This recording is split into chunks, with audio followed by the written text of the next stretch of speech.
C'est sur l'île de Nantes que l'équipe de l'Olympique déménagera. Mais avant de traverser la Loire, la salle emblématique du quartier chantonnais vit sa dernière saison. L'Olympique, c'est une salle qui a ouvert en 1995, c'était une des premières SMAC, ce qu'on appelle les scènes de musique actuelle. Et c'est vrai qu'en quelques années, de par sa programmation, de par ses différentes actions culturelles vis-à-vis du milieu scolaire et tout, on est devenu une des, on va dire, 3-4 salles phares en France en termes de diffusion musicale et d'activités extra-musicales.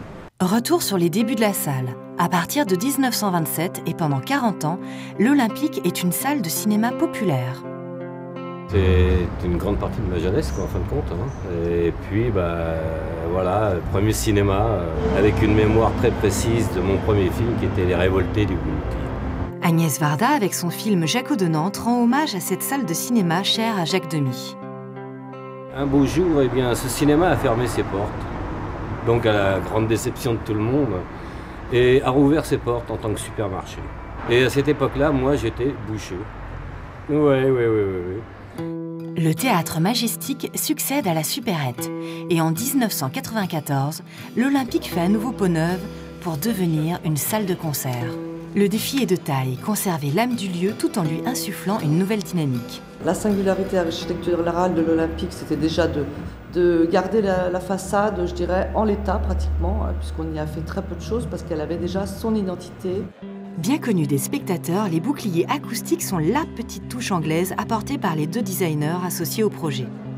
L'idée d'Elena Masuku était venue avec sa passoire, sa passoire en Angleterre. Elle avait eu cette idée-là. Elle nous avait d'ailleurs ramené le bout de sa passoire. Et voilà, et on a travaillé là-dessus. Ça paraît tout bête, mais bon, je pense que le résultat, c'est vraiment quelque chose qui identifie bien la salle. Et je pense que c'est ça la réussite d'une idée architecturale. L'Olympique est une petite salle, mais de nombreux groupes qui aujourd'hui remplissent des stades ont fait leur classe ici. Je pourrais citer Rammstein, Coldplay, Placebo, Muse. Et le lieu où nous nous trouvons là, précisément, c'est le couloir des loges, où durant de nombreux mois se déroulaient des compétitions non officielles de pétanque. À l'occasion d'une soirée marseillaise avec Massilia Sound System, l'Olympique avait l'idée de garnir de sable ce couloir.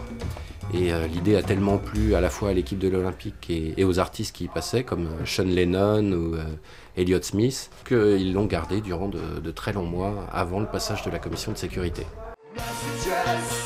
La fermeture définitive de l'Olympique, c'est évidemment beaucoup de nostalgie. Et pourtant, l'aventure se poursuit. On va s'installer dans un lieu tout neuf qui s'appelle Stérolux au sein de la fabrique. Et notre mission, ça sera d'essayer d'y insuffler une âme similaire ici, essayer un lieu, ça se patine et puis ça se fait vivre. Et ça sera la mission pour le futur. La salle du quartier Chantenay devrait quant à elle réouvrir ses portes à l'art et à la culture.